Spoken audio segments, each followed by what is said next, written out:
नहीं लेंगे तो 8 तारीख को मैं खुद भी इसके घर पे जाऊंगा। आपसे रिक्वेस्ट है कि जहां भी रहता है इसका घर का पता निकाल के हम इसके घर पे आएंगे और जो हमको करना है धरना मोर्चा प्रदर्शन करेंगे या तो इसका कॉलर पकड़ के बाहर निकालेंगे। और गवंडी शिवाजी नगर मुसलमानों से गुजारिश है, कोई भी मस्जिद के पास पुलिस आती है लाउड स्पीकर निकालने, आवाज स्लो करने बोलने या कोई भी चीज बोलती है तो ये मेरा कॉन्टैक्ट नंबर है, मेरे को फोन करो। इस वक्त मैं बॉम्बे में नहीं बाहर हूँ, समझे। कौवा कान लेके गया बोल के कान को देखो, कौवे को मत देखो।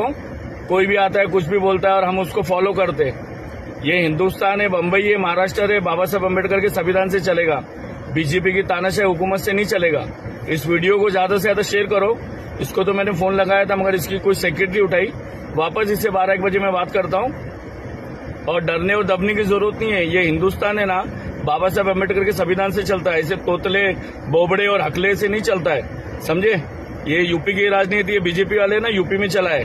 बम्बई में चलाने की कोशिश करेंगे ना तो बहुत भारी पड़ेगा। आप लोग डरे नहीं, घबराए नहीं, ना अपनी मस्जिद के अजान की आवाज स्लो करे, ना किसी को कोई पेपर दिखाने की जरूरत है।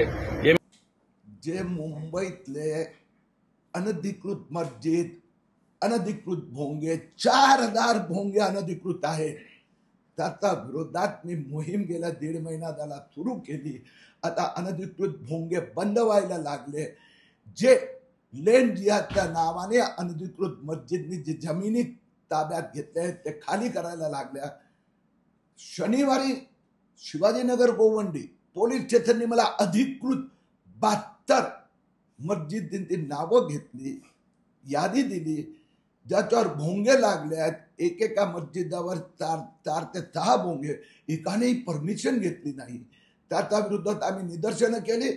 म्हणून कुठलं तरी मुस्लिम माफिया नेता कुठेतरी बसून धमक्या देतो, माझ्या कार्यालयात फोन करतोय आणि आता फेसबुकवर व्हिडिओ व्हायरल करतो। किरीट सोमय्या त्यांना घाबरणार नाही।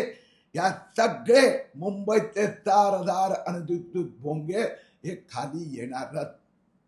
वीडियोमध्ये असं म्हणा की यूपी की राजनीति यहाँ नहीं चलेगी, काय सांगाल?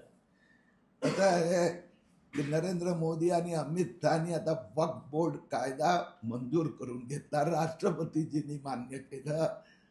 वक्फ बोर्डच्या नावाने जी लँड ग्रेबिंग सुरू झालं होतं, जमीन अनधिकृतरित्या काँग्रेस मुस्लिम नेत्यांनी ताब्यात घेतली, ती सरकायला लागली। आता मस्जिदीच्या नावाने अनधिकृत मस्जिद, लेन जिहाद हे सगळं सुरू झालेलं आहे। तर उत्तर प्रदेश असो, महाराष्ट्र असो, अनधिकृत जिथे आहेत, जिथे माफियागिरी आहेत, ती चालणार नाही। तिथे योगीजी असेल, इथे देवेंद्र फडणवीसने विधानसभेत सांगितलं की आम्ही अनधिकृत भोंगे बंद करणार। जे अधिकृत भोंगे त्याला पण मुंबई उच्च न्यायालयाच्या निर्णयाचं पालन करावं लागणार। आवाज बाहेर जाणार नाही, शेजारच्या लोकांना त्रास होणार नाही। हे जे हिंदू लोकांना घाबरवण्यासाठी, दहशत माजवण्यासाठी आमची दादागिरी असे हे जे मुस्लिम माफिया गुंड काही करतात, अब